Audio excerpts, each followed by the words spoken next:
Dan Perry, who's a former editor-in-chief at the Associated Press of Europe, West Asia and Africa region, is joining us here and joining us live from Tel Aviv. Dan, thank you so much for joining us here today on NewsX. Well, a pleasure as always to have you on. Now, President Pezeshkian has framed Iran's future as being in the hands of its people while calling for national unity at this time.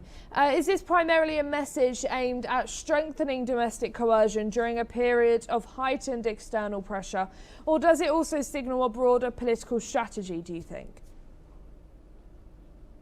Masoud Pezeshkian is not a lunatic or a fanatic. He's a doctor and he seems to live in the Euclidean universe. And from what we can tell, he is an internal opposition to the IRGC-run regime in Iran right now. Look, Ellie, no one in Iran can speak freely. That's a fact. Individuals cannot. I fear the president of Iran cannot. The president of Iran is basically a puppet. Elected after a massive filter was applied by the clerics to make sure that no real opposition figure gets elected. They may have made a little bit of a mistake with Pezeshkian because he probably is not aligned with them. What he means by this, I really cannot say. Does he really hope that it can create national unity where none can exist because the government is despised by any reasonable measure 70 to 80% of the people, where the government has just massacred thousands and probably tens of thousands of protesters? I don't think he himself believes it. So when he says the people of Iran will decide their own future, I have to ask, let's suppose we take it seriously. Let's suppose we pretend we don't know that he can't speak freely. What does that mean? How does a people manifest its will exactly? Through osmosis, through mentalism, generally through free ballot.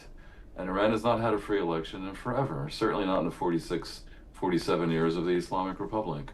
If the people of Iran really could manifest their true desire, they would soon be rid of this regime that is obviously despotic and has brought upon them calamity upon calamity and catastrophe upon catastrophe. I hate to sound unbalanced, unnuanced, but realistically, I cannot think of one viewer in India or elsewhere in the world that would want to be under the boot of the Islamic Republic of Iran regime. And Pezeshkian, much as we can admire him for trying every now and then to be a little bit moderate and to do the right thing, is in the end a tool of that regime and is serving that regime, and it's a little bit sad to behold.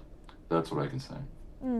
And with President Pezeshkian also linked to the current crisis, to the killing of the former Hamas leader in Tehran in 2024, how pivotal was that event in reshaping, do you think, the regional security landscape and accelerating the current cycle of confrontation between Iran, Israel and the United States?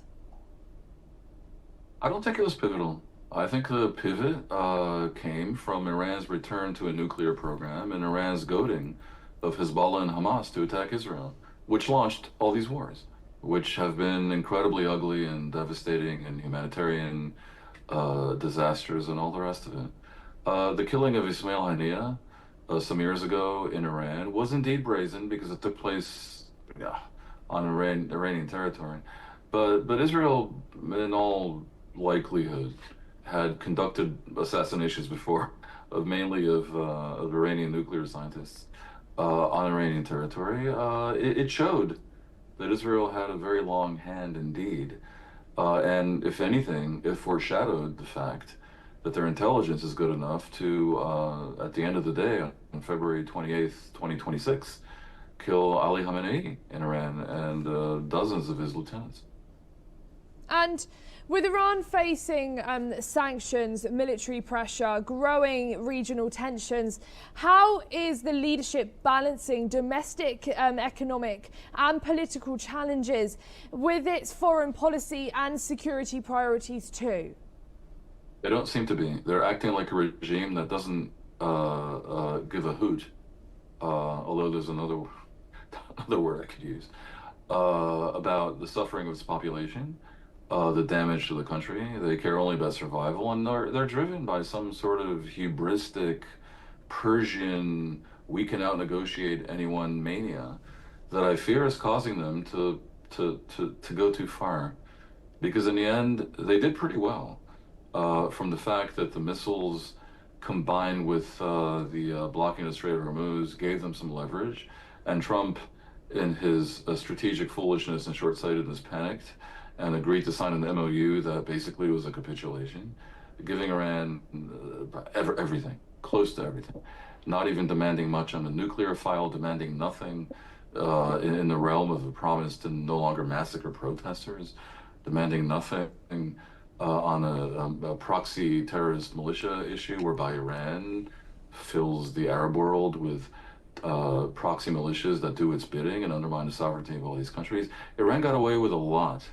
And instead, they're pushing the envelope even further and now demanding the right to charge tolls and fees through the Strait of Hormuz.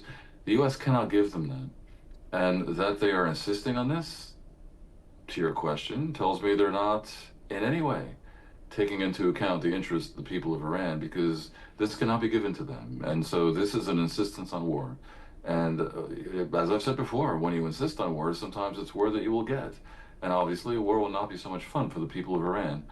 The only outcome that I can see here, unless I'm wrong, and this is all brinksmanship, and the Iranians agree to some plausible deal, still a capitulation by the U.S., but a plausible deal where they back off from the Strait of Hormuz nonsense, unless that happens, then they're going to invite war, because the U.S. can do nothing else at this point.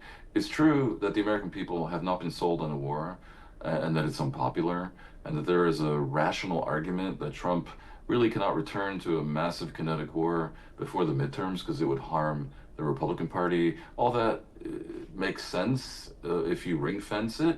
But if you zoom out a little bit and look at the fact that the Iranians are making Trump, and by extension the U.S., look completely ridiculous, no superpower can possibly acquiesce to that.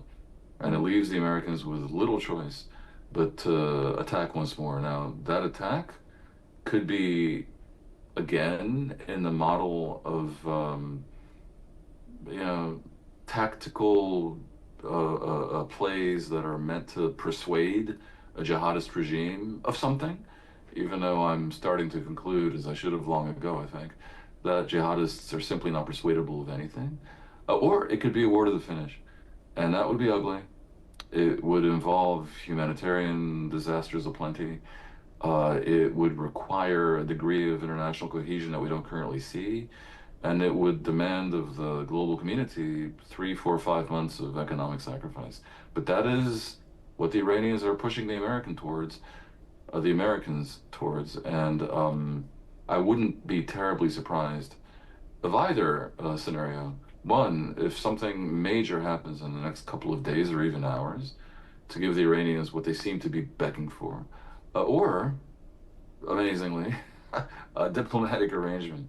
But a diplomatic arrangement would have to involve the Iranians stepping back from their absolutely preposterous and completely illegal claims on controlling the Strait of Hormuz. Dan, thank you so much for joining us here today on NewsX. It's a pleasure to have you on.